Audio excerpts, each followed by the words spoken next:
రెడ్డిగా phone tapping కేసులో కీలక పరిణామం చోటు చేసుకుంది. ట్యాపింగ్కు గురైన వారిలో మంత్రి తుమ్మల నాగేశ్వరరావు నెంబర్ కూడా ఉండటంతో ఆయన స్టేట్మెంటు సిట్ రికార్డ్ చేసింది. 2023 ఎన్నికల సమయంలో తుమ్మల ఫోన్ ట్యాప్ అయినట్లు పోలీసులు తెలిపారు. మంత్రి ఇంటికెళ్లి ఆయన వినియోగించిన నెంబర్ చూపి వివరాలు స్టేట్మెంటు నమోదు చేసుకున్నారు.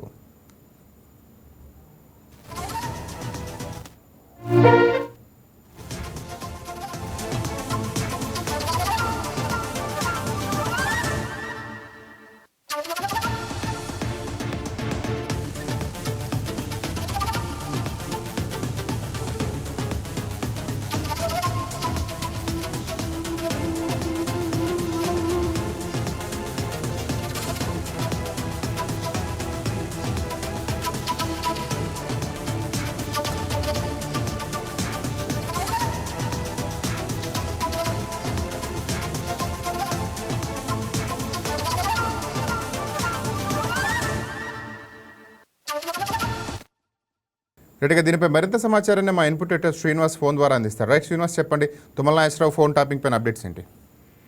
రైట్ రాజేంద్ర, ఏదైతే ఫోన్ ట్యాపింగ్ కేసుకు సంబంధించి సిట్ అధికారులు ఇక ఇన్వెస్టిగేషన్ ముమ్మరం చేస్తున్నట్లు కనిపిస్తుంది. ఎందుకంటే ఎవరైతే తమ ఫోన్ ట్యాపింగ్ అయిందని తెలిసిందో వాళ్ళందరూ కూడా గతంలో కంప్లైంట్స్ ఇవ్వడం జరిగింది. దాని మీదనే సిట్ కాంగ్రెస్ ప్రభుత్వం వచ్చిన వెంటనే సిట్ ని కూడా ఏర్పాటు చేయడం జరిగింది. సిట్ తన కార్యకలాపాలను వివరం చేసింది. ఎందుకంటే మనం తెలుసు, ఈ ఫోన్ ట్యాపింగ్ కేసుకు సంబంధించి 2017, 2023 మధ్య కాలంలో ఫోన్ ట్యాపింగ్ జరిగింది అని చెప్పేసి ఆనాడు ప్రతిపక్షంలో ఉన్న కాంగ్రెస్ పార్టీ పదే పదే ఆరోపణలు చేయడం జరిగింది. ఆ తర్వాత అధికారంలోకి వచ్చిన వెంటనే ఈ ఫోన్ ట్యాపింగ్ సంబంధించి సిట్ కూడా వేయడం జరిగింది. ఈ సిట్ తన విచారణలో స్పష్టంగా పేర్కొనడం జరిగింది. ఈ ఫోన్ ట్యాపింగ్ వ్యవహారంలో స్టేట్ ఇంటెలిజెన్స్ ఏదైతే ఉందో బ్యూరో, ఆ బ్యూరో కొన్ని ఫోన్లు ట్యాప్ చేసింది అని చెప్పేసి నిర్ధారణకు రావడం జరిగింది. ప్రధానంగా మనకి వ్యాపారవేత్తలు కావచ్చు, అదేవిధంగా రాజకీయ నేతలు కావచ్చు, ఇక చూసుకుంటే కనుక జడ్జిలకు సంబంధించి కావచ్చు, జర్నలిస్టులకు సంబంధించి ఫోన్లు ట్యాప్ అయ్యాయని చెప్పేసి అప్పుడు సిట్ చెప్పడం జరిగింది. అయితే ఈ నేపథ్యంలోనే పలువురిని ఎవరైతే ఈ తరహా ఆరోపణలు ఫిర్యాదులు చేశారో వాళ్ళందరినీ కూడా సిట్ విచారిస్తూ వచ్చింది. ఈ నేపథ్యంలో మనకి ముఖ్యమంత్రి ఉన్న రేవంత్ రెడ్డి కూడా దీనికి సంబంధించి చెప్పడం జరిగింది. అదేవిధంగా బండి సంజయ్ కూడా దీనికి సంబంధించి సిట్కి హాజరు కావడం జరిగింది. అదేవిధంగా ఈటల రాజేందర్ కూడా ఈ విషయం మీద సిట్ ని ఆశ్రయించడం జరిగింది. అయితే మనకి కొద్ది రోజుల క్రితమే కాంగ్రెస్ ఎంపీ చామల కిరణ్ కుమార్ రెడ్డి కూడా సిట్ విచారణకు వెళ్ళడం జరిగింది.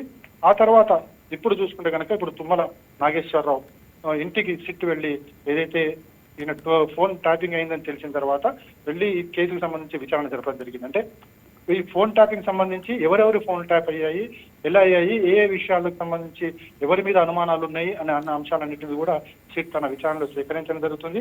ఇది ఏ కాలంలో ఫోన్ ట్యాపింగ్ జరిగింది కూడా తీసుకోవడం జరిగింది. సో వీటన్నిటి మీద కూడా సిట్ ఒక విచారణ చేసి ఒక ఛార్జ్ షీట్ ను తయారు చేసే క్రమంలో ఉందని చెప్పొచ్చు. అందులో భాగంగానే ఎవరైతే ఆరోపణలు చేసిన వాళ్ళు కావచ్చు, అదేవిధంగా సిట్ తన విచారణ సందర్భంగా ఎవరి ఫోన్లు అయితే ట్యాప్ అయ్యాయో వాళ్ళ ఇంటికి కూడా వాళ్ళ ఇంటికి వెళ్ళి విచారణ చేయడము, అదేవిధంగా అవసరం అనుకుంటే సిట్ కార్యాలయాన్ని పిలిపించి కూడా మాట్లాడడం జరుగుతుంది. Rajendra. Right, thank you Srinivas.